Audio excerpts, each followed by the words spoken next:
Berani dia. Andailah saya diberi anak, saya sembeli. Kalau memang Allah perintah, itu karena nama dia punya anak.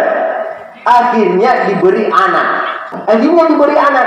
Tetapi prosesnya adalah istrinya Nabi Ibrahim ini disuruh dulu menikah. Wahai Ibrahim, kamu itu seorang nabi. Kamu harus punya keturunan, harus punya penerus. Kata Nabi Ibrahim, saya ini sudah putih rambut, kamu juga sudah putih. Kata istrinya Sarah, tidak, kamu menikah lagi. Kata Nabi Ibrahim, saya tidak mau. Kata istrinya, menikah lagi. Hebatnya istri seperti ini. Kalau ada istri yang begini, senang suami. Kamu menikah lagi, kata Nabi Ibrahim, tidak. Akhirnya kata Nabi Ibrahim, kalau memang kamu yang paksa ya, apa boleh buat. Akhirnya Nabi Ibrahim mau. Tetapi ya kata Sarah istrinya, tapi dengan satu syarat, saya yang harus pilih. Ternyata ini gambaran bahwa ya bagaimanapun seorang istri mau ikhlas susah kalau dalam perkara yang satu ini. Kamu akan saya izinkan menikah lagi, tetapi saya yang pilih. Siapa? Budak kita, Hajar. Jadi dia pilihkan yang paling jelek. Di pikirannya Sarah, kalau nanti dia yang pilih, nanti dia pilih yang lebih cantik dari saya. Akhirnya dia pilih yang paling jelek. Tetapi ternyata ya walhasil begitu dia sudah menikah dengan Hajar, Siti Hajar, akhirnya punya anak. Setelah punya anak dengan Sarah, ternyata istrinya yang sudah berubah ini juga hamil. Ya hamil juga, jadi ternyata tidak ada yang mustahil bagi Allah. Kuncinya satu, kasih menikah suami kita. Ternyata dia sudah berubah. Tidak mungkin buat hamil lagi. Sudah putih rambutnya istrinya. Kuncinya, resepnya dia kasih menikah suaminya. Akhirnya dia juga hamil. Ini bisa ditiru sama ibu-ibu ini. Kalau ada ibu-ibu belum punya anak, sudah tua, kasih menikah suami. Ya supaya Allah anugerahkan. Jadi Nabi Ibrahim betul-betul penuhi. Dia sembeli anaknya. Tetapi tidak bisa dielakkan.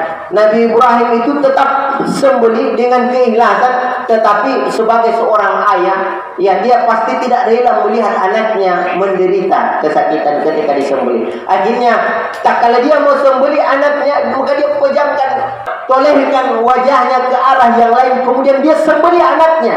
Kemudian teriak semua malaikat, semua bidadari menangis. Yang betul-betul Nabi Ibrahim mau sembeli anaknya, ya Allah. Akhirnya kata Allah, cepat wahai malaikat, ganti dengan kibat. Akhirnya cepat malaikatnya ganti dengan kibat. Begitu di Nabi Ibrahim gorok leher anaknya, ya begitu dia lihat ke depan, ternyata masih utuh leher anaknya dan sudah terganti dengan seekor kibas. Makanya inilah yang menjadi syariat kurban. Tidak perlu anakmu yang kamu sembelih, tidak perlu suamimu. Karena nanti karena Nabi Ibrahim itu, kenapa Nabi Ismail yang disuruh sembelih? Karena dia anaknya yang paling dicintai. Hartanya yang paling dicintai adalah Nabi Ismail. Kalau ibu-ibu, siapa yang paling ibu-ibu cintai? Suami saya. Saya korbankanlah. Tidak perlu lehernya yang digorok, tetapi diganti dengan seekor ternak. Entah itu kambing, nanti akan disosialisasikan oleh ya pimpinan pondok kita. Nah, yang harus diperhatikan, karena waktu kita, yang harus diperhatikan adalah yang pertama dalam hal berkurban adalah perkara umur. Kita ini hanya perhatikan murahnya, tidak lihat umurnya. Padahal ketentuan kurban ini ada ketentuannya. Umur kalau kambing paling tidak 1 tahun, boleh lebih. Yang minimal dia 1 tahun. Kita ini yang murah saja, ini saja. Padahal belum cukup umur, tidak sah kurban kita. Kemudian yang kedua adalah harus dipastikan kalau sapi itu umurnya 2 tahun, masuk tahun ketiga. Itu kalau sapi. Ini saja 2 yang populer di Indonesia ini. Kemudian yang harus kita pastikan jemaah sekalian adalah harus kita pastikan bahwa hewan sembelihan itu mati karena sembelihan, bukan karena sesuatu yang lain. Saya pernah jadi petugas penyembelih di Makassar, karena saya kalau di Makassar imam. Ya, saya ditugaskan menyembelih. Sudah saya menyembelih, datang ini tukang kulitnya, dia iris ekornya. Kemudian dia tusuk-tusuk pantatnya. Saya tanya, kenapa dikasih begitu? Katanya supaya cepat mati, Ustaz. Ini ternak harus mati karena sembelihan, bukan karena ditusuk-tusuk pantatnya. Ya, maka kita ini diamanahi untuk berkurban, itu adalah amanah yang besar. Jangan sampai tidak sah kurbannya orang. Maka panitia itu harus awasi. Ya, jangan sampai dia itu mati bukan karena sembelihan, tetapi karena dia perkara yang lain. Karena itu akan membatalkan kurbannya. Karena kurban itu harus mati dengan sembelihan. Kemudian yang ketiga yang harus diperhatikan, ya tidak boleh bagian-bagian dari hewan kurban itu menjadi timbalan kepada ya pekerjanya. Ini ambil nih, ini gajimu. Ini kulitnya ambil nih. Ya, sebagai gaji tidak boleh. Ya, jangan ada sesuatu dari hewan kurban itu yang kemudian dipakai untuk menggaji orang ataukah dijual. Kumpul semua kata panitia. Untuk apa? Kita nanti jual. Karena mahal kulit itu. Tidak bisa, dia harus disedekahkan semua. Nah, ini yang harus diperhatikan dalam kurban. Bukan kurban-kurban saja, tetapi ada perkara-perkara yang harus diperhatikan. Kemudian bahwa ibadah kurban ini dia sunnah tahunan, bukan satu kali seumur hidup, tetapi sunnah tahunan. Dan ada juga sunnah-sunnah di dalam berkurban. Ketika sudah masuk bulan Zulhijjah, mulailah tahan-tahan diri untuk mencukur kumis. Maka kalau mau berkurban, ya cukur memang kumisnya sebelum masuk bulan Zulhijjah, supaya tidak gondrong. Yang mau dipotong baik kuku itu dipotong memang sebelum masuk bulan Zulhijjah. Kenapa? Kalau kita ada niat untuk berkurban, maka kita harus menahan dari memotong organ-organ tubuh kita, yang menunggu sampai setelah hewan kita dikorbankan. Ya, jadi itu sunnah yang harus kita perhatikan di dalam ibadah kurban ini. Makanya jemaah sekalian, kemudian yang terakhir ini, apakah boleh kita ini berkurban untuk orang yang sudah meninggal? Bolehkah kita berkurban untuk orang tua kita yang sudah meninggal? Datang sahabat Nabi namanya Sa'ad. Ya Rasul, ummi matat, ibu saya telah meninggal ya Rasul. Atasaddaq anha, apakah boleh saya ini bersedekah untuknya? Kata Rasul, boleh. Ya. Jadi boleh untuk yang bersedekah untuk orang tua kita yang sudah meninggal dunia. Kemudian dalil yang kedua, Nabi ketika menyembelih kurbannya, maka kata Rasul, hadza li Muhammad wa ahlihi wa ummah, dan umat Muhammad. Jadi ini ya kurban ini untuk Nabi Muhammad, kemudian untuk keluarganya dan untuk umatnya. Ya, jadi Nabi itu sudah berkurban untuk kita dan untuk umat ini. Inilah yang dipahami oleh ulama. Umat Nabi ini ada yang sudah meninggal, ada yang belum lahir. Maka umat Nabi ini berkurban bahkan untuk umatnya yang sudah meninggal dunia. Nah, maka tapi kan ada juga hadis Nabi, zamatal insan in qata amaluhu, terputus amalnya. Memang orang mati itu terputus amalnya, tetapi tidak terputus untuk orang yang hidup. Adakah orang yang mati kemudian bangun sholat? Adakah orang mati bangun sholat? Tidak ada. Ya, makanya dikatakan terputus amalnya. Ya, karena tidak ada lagi orang yang mati yang beramal kecuali amal jariahnya. Ya, adapun orang yang masih hidup masih bisa mendoakan dia, berbuat untuknya, beramal untuknya. Makanya ketika ada orang mati, kita sholati dia, Allahumma gfir lahu warhamhu wa'afihi wa'fu anhu. Nah, itu kalau ya orang laki-laki. Kalau perempuan, Allahumma gfir laha warhamha wa'afi wa'fu anha. Kalau bencong, Allahumma gfir lahu. Karena ada juga manusia jadi-jadian itu, Pak. Ya.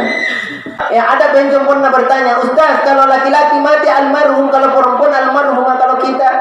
Ya, kata Ustaznya, kalau kamu aluminium. Ya kenapa laki-laki bukan, perempuan bukan? Ya, jadi kan sudah terputus. Yang terputus itu adalah yang orang yang sudah meninggal. Adapun kita masih bisa mendoakan, berbuat untuknya. Dan Allahumma firlah, semoga Allah mengampuninya. Nah kalau tidak diterima, ya kalau ada orang mati langsung saja bungkus, sudah itu buang ke kuburan, pulang semua, tidak usah disolati. Kalau memang tidak sampai, tetapi ternyata sampai. Jadi jamaah sekalian, jadi boleh, tetapi tidak usah dulu pikirkan yang sudah mati. Kita dulu, apakah sudah siap untuk berkurban ini? Kalau jamaah-jamaah majelis taklim di Makassar itu, karena di sana itu daerah Sulawesi sudah aktif majelis taklim.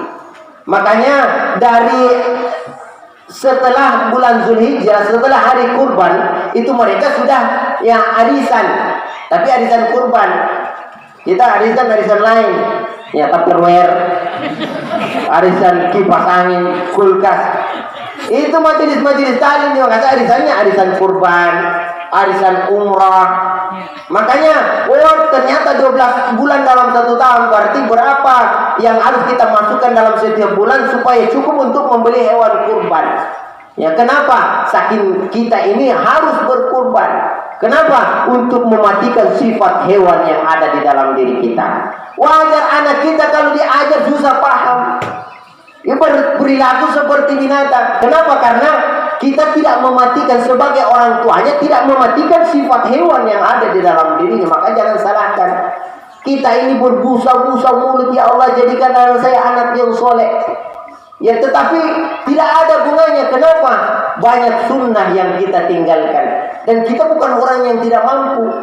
Dan ada ancaman dari Nabi, man wajada sa'atan falam yudhi, barang siapa yang mampu berkurban dan tidak berkurban, fala taqrabanna musallana, jangan dia dekat-dekat dengan musalla. Ya, andailah kita ini hidup di bahasa Nabi kemudian mati, jangan bawa ke masjid. Salati di empang sana. Salati di pohon sawit, di pohon di hutan. Jangan bawa ke masjid. Kenapa? Dia orang yang mampu tetapi tidak berkurban. Jadi ini pentingnya terkait tentang syariat kurban. Banyak nikmat Allah yang Allah berikan kepada kita. Kenapa kita tidak mau berkurban? Takut harta kita berkurang. Pernahkah Pak Haji kemudian setiap tahun pendiri pondok kita kemudian semakin berkurang hartanya? Tidak. Kenapa? Siapa yang bantu agama Allah, Allah akan tahu apa yang dia butuhkan. Allah tidak akan memiskinkan orangnya, malah akan ditumbuhkan hartanya. Saya itu kenal Pak Haji itu lebih duluan daripada Bapak pimpinan pondok.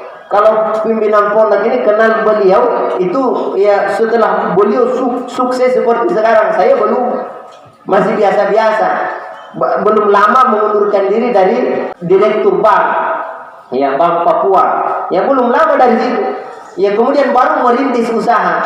Setiap saya ketemu di sholat lain, dikasih saya amplop tas 1 juta. Ini yang membuat saya berat tidak datang ke sini, Pak. Saya sebenarnya lebih banyak gaji kalau di daerah Sulawesi. Saya mengajar di sekolahnya Pak JK, Pak Yusuf Kalla, di sekolah Islam Atira. Itu yang masuk ke situ tidak ada orang setengah kaya. Yang masuk di situ orang kaya full. Kalau orang setengah kaya masuk di situ jadi miskin. Orang kaya full saja kalau masuk ke situ, anaknya itu kalau 5 anaknya 1 saja yang dikasih masuk. Kenapa jadi miskin juga? Kenapa? Karena mahal. Pendaftarannya saja sudah puluhan juta. Uang asramanya per bulan itu 3.800.000 per bulan uang makan. Kita di sini 400.000. Tetapi itu banyak protestan. 3.800.000. Kemudian kalau sudah naik kelas 2, anak-anak sudah diajak tur keliling negara. Itu pendaftaran 35 juta. Di luar embel-embelnya. Paling sedikit pengeluarannya anak-anak kalau diajak keliling-keliling itu 50 juta. Itu katanya paling miskin sekali anaknya. Saya tinggalkan. Jauh sebelum didirikan, peletakan batu pertama, saya sudah ditelepon, Ustaz, saya rencana bikin pesantren. Datang Kina. Kita nanti yang tidak, Pak Haji, saya ini juga urus pesantren. Ditelepon saya setiap saat. Ada 1 tahun saya ditelepon terus. Berat saya. Kenapa? Saya ini sudah diikat jauh sebelumnya dari 2014. Dikasih saya setiap ketemu dikasih saya tas 1 juta. Setiap malam. Bukan cuma saya, imam, karena saya tugas di sana setiap Ramadan itu ceramah 1 bulan. Ya, dan setiap malam saya dikasih amplop 1 juta. Malam berikutnya dan di salat malam. Makanya saya ya kadang kerjain ini yang tukang azan. Kenapa? Karena dia kadang tidak bangun kalau sholat lain. Ya suatu ketika nggak usah dikasih bangun, kita pergi saja. Pulang kita baru dikasih bangun, Sudah sholat lain, sudah. Aduh, tidak dapat lagi saya rezeki. Kenapa Haji ini bagi-bagi amplop 1 juta 1 amplop? Dan yang dapat itu yang pergi sholat lain saja. Nah, kalau tidak pergi sholat lain ya mohon maaf. Makanya rajin kita pergi sholat lain. Saya berpikir, kalau begini Pak Haji ini, kalau lelang masjid ada yang mau dibeli, ada timbunan apa saja yang mau dibangun, itu tidak pernah Pak Haji mau kalah. Kalau orang bilang 20 juta, Pak Haji 30 juta. Orang bilang 40 juta, Pak Haji 50 juta. Dan Pak Haji mau, istrinya tidak mau kalah dari Pak Haji. Ya, jadi ikut juga istrinya di belakang. Jangan cuma kamu masuk surga, saya tidak.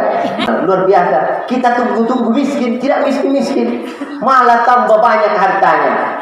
Barang siapa yang mandalla diuqridullah qardan hasanah. Barang siapa yang memberikan Allah pinjaman dengan pinjaman yang ikhlas yang baik, maka Allah akan menggantinya dengan sesuatu yang lebih baik, berlimpah harta. Ada orang mau belajar kepada Pak Haji saya mau belajar. Ada teman saya di situ, ya kata Ustaz Subairi pimpinan pondok, katanya boleh seorang kaya ikut juga bangun pondok pesantren di daerah Sulawesi. Saya bilang waktu itu dia itu masih penjual pinggir jalan, penjual beras. Saya masih dapat dia orang miskin. Kenapa? Teman duduk saya di masjid mengeluh Ustaz. Tetapi karena ada Pak Haji di masjid itu selalu berburu. Bagaimana caranya? Ternyata diajarinya bukan cara berbisnis. Oh, kalau kamu beli sekian, jual sekian. Nanti kalau kamu membeli beras, ya kalau kamu beli, ya kasih pumbung. Begitu kamu jual, kasih. Ya, begitu kamu menjual timbangan, pokoknya kalau kamu ya mau membeli kasih lebih-lebih. Begitu kau jual kamu kurangi. Ya, bikin timbangan sendiri, bikin liter sendiri. Bukan itu yang diajarkan.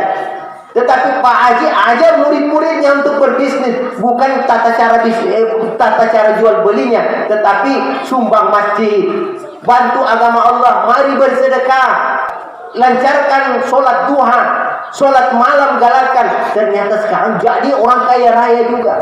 Ya, jadi tidak ada orang yang miskin hanya karena berbuat untuk agama Allah Subhanahu wa taala. Maka ibu-ibu tidak usah khawatir miskin dengan berkurban. Justru kalau kita ini sudah galakkan kurban, yang penting luruskan niat. Setelah itu tunggu janji Allah Subhanahu wa taala. Kalau kita sudah berbuat, kalau kita berdoa, kita bisa tagih Allah, ya Allah, mana janjimu?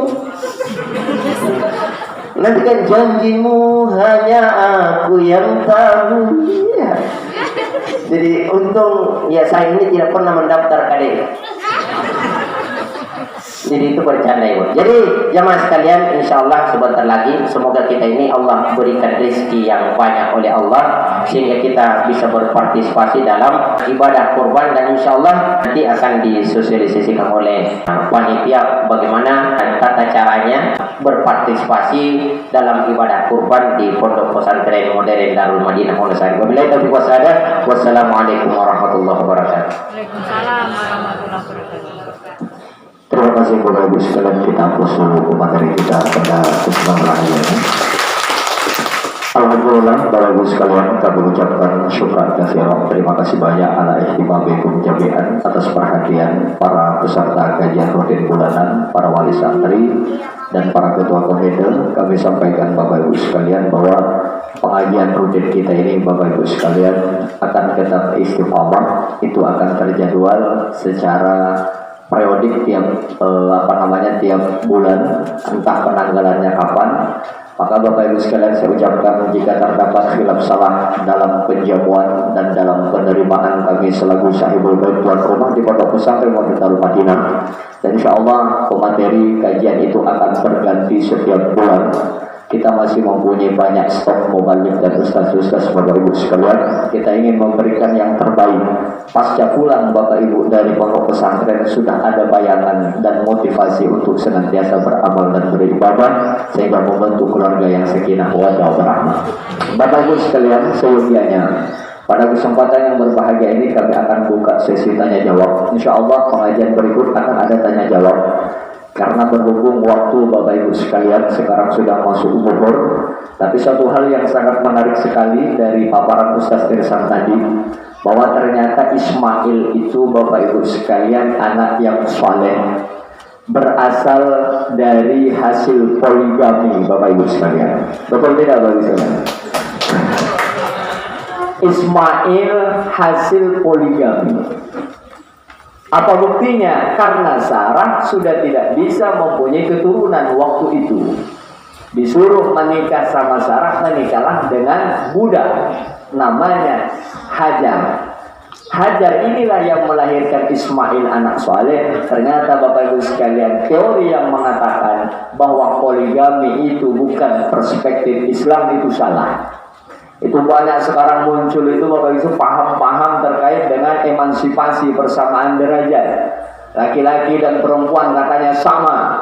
Oh, tidak boleh. Bahwa poligami itu memang disebut dalam Quran. Nabi Al-Quran mengatakan fankihu, nikahilah ma tabalakum minan nisa' masna 2 wa sulasa 3 wa ruba' 4. Fa ilam ta'dilu fawahidah. Kalau tidak mampu berlaku adil ya 1. Ada ulama lagi lebih ekstrim tafsirnya Bapak Ibu. Itu dalam kitab Al-Ahwal Asy-Syasyiyah. Masna 22, wasulasa 33. Itu sudah 10 tuh. Waruba 44. Ada yang membolehkan sampai 16 dan 9. Itu lebih ekstrim lagi, tapi saya tidak berfatwa itu Bapak Ibu sekalian. Itu hanya pengetahuan saya dalam kitab-kitab kuning yang saya baca kajian ulama. Baik Bapak Ibu sekalian, saya kira inilah hal yang sempat kami sampaikan. Sekali lagi kami akan mensosialisasikan sebentar 5 menit terkait dengan masalah program kurban pondok pesantren modern Darul Madinah. Bagi Bapak Ibu para wali santri yang ingin bersama-sama berkurban di pondok pesantren, kalau di pesantren kami kemarin Bapak Ibu di Makassar itu sampai 16 hewan kurban Pak Ketua Yayasan. 16 itu dikelola wali santri.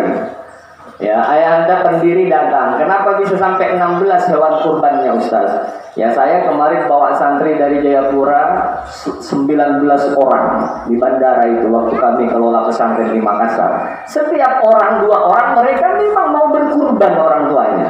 Dan alhamdulillah berkah hewan kurban itu keberhasilan mereka para orang tua di rantauan sana, Allah memberikan keluar biasaan. Ada the miracle, ada sebuah kemukjizatan yang luar biasa. Dia ceritakan kepada kami selaku penanggung jawab. Jadi kurban yang kami akan realisasikan laksanakan di pesantren Bapak Ibu, ada 3 opsi. Opsi pertama yaitu 1.500.000. Nanti berjumpa dengan Ustaz Ferdi. Ini Ustaz Ferdi berdiri dulu deh. Nah, ini berdiri supaya dikenal oleh wali santri semua. Ya. Opsi kedua 2 juta. Ya. Opsi ketiga 2,5 juta. Bagaimana Ustaz nanti kalau ada sisa dari dana kurban itu? Tidak usah pusing Bapak Ibu sekalian. Wakafkan, infakkan untuk pembelian semen batako itu di belakang. Bayangkan 4 asrama sekarang kita mau bangun nih Pak. Doakan, amin Bapak Ibu sekalian ya. Nanti Bapak Ibu saya harapkan jalan-jalan deh semua ke belakang dulu, melihat lokasi yang akan dibangun sebentar. Ya, 4 asrama minimal sekarang nih. 5 rombongan belajar yang seyogianya 13 rombongan kita harus bangun bersamaan. Nah, maka oleh karena itu Bapak Ibu sekalian, saya berharap bahwa kalau memang ingin berpartisipasi kurban berjamaah 7 orang, ambil paket yang mana? Yang 1,5, 2 juta atau 2.500. Bagi paket personal, kurban personal, alhamdulillah bagus lagi. Seperti yang memulai ini, karena memang kata pendiri harus kita jadi rule of model, teladan dulu. Jangan kita selalu mengatakan kurban pondok pesantren tidak ada berkurban. Ini kan tidak memberikan uswatun hasanah, panutan terbaik. Kemarin pondok pesantren melalui pendiri 3 ekor hewan. Satu berharga 18 juta, yang satunya lagi kalau saya tidak salah Pak Ketua 22 juta ya. Itu untuk pondok pesantren di sini. Sekarang ayo pandangan jadi contoh lagi. Yuk saya 1 ekor lagi. Kita pantik, kita minta masyarakat para wali santri kalau tidak bisa patungan 7 orang, tidak bisa per orang, kasih opsi lagi. Yuk bukan atas nama kurban, tapi biar semangat kurban patungan. Kalau tidak bisa 150 sampai sedapat daging kurban itu. Ini mengajar dulu, diedukasi dulu supaya ada magnet daya tarik untuk berkurban di masa yang akan datang. Jadi nanti Bapak Ibu sekalian yang ingin patungan Ustaz Ferdi bisa dikelola dengan baik. Berikan opsi-opsi yang telah saya paparkan tadi dan kami tunggu sampai 7 hari sebelum hari H ibadah kurban. Nah, oleh karena itu ketua komite fungsinya, tugasnya adalah mendeteksi hewan-hewan kurban yang ingin dijual sekarang ini. Siapa tahu ada rezeki, kami dengan seluruh wali santri bisa melakukan transaksi pembelian hewan kurban. Saya kira ini hal Bapak Ibu yang sekalian yang sempat kami sampaikan. Mudah-mudahan ada manfaatnya. Selebihnya kami sekali lagi ucapkan jika terdapat tutur kata yang salah, pelayanan dan sebagainya, saya selaku pimpinan pondok pesantren menghaturkan permohonan maaf yang sebesar-besarnya. Wallahul muwaffiq ila aqwamit thoriq. Assalamualaikum warahmatullahi wabarakatuh. Kami persilakan kepada MC melanjutkan kegiatannya. Terima kasih kami sampaikan kepada Ustadz Irsan dan Ustadz Zubair. Semoga apa yang telah beliau sampaikan menjadi manfaat bagi dunia dan akhirat kita. Baiklah Bapak Ibu hadirin sekalian, tibalah kita di penghujung acara. Dengan demikian kami mengundang Bapak Asroli selaku pembina Pondok Pesantren Darul Madinah untuk memimpin doa bersama. Saya tafadhol masykur.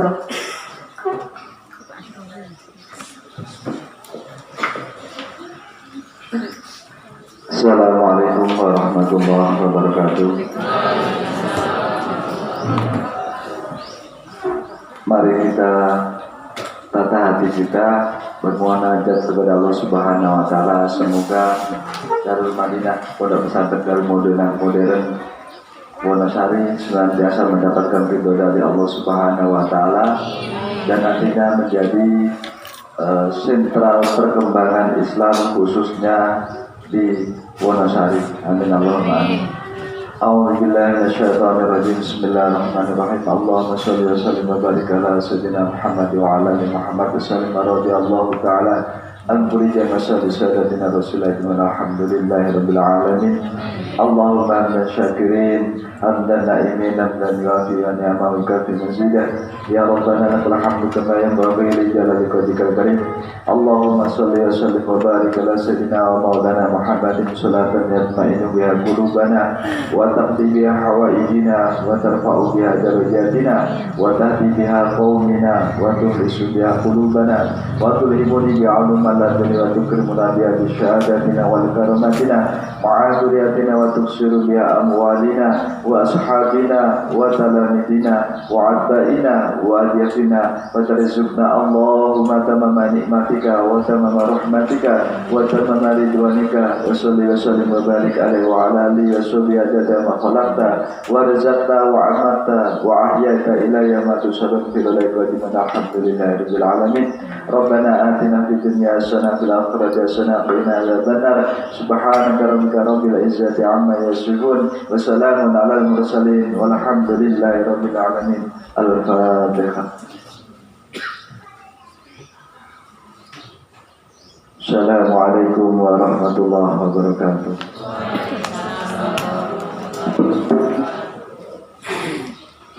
Baiklah Bapak dan Ibu hadirin sekalian, acara demi acara telah kita lalui bersama. Semoga acara ini diberkahi oleh Allah Subhanahu wa taala dan senantiasa kita diberikan kesehatan dan bisa berjumpa di bulan depan.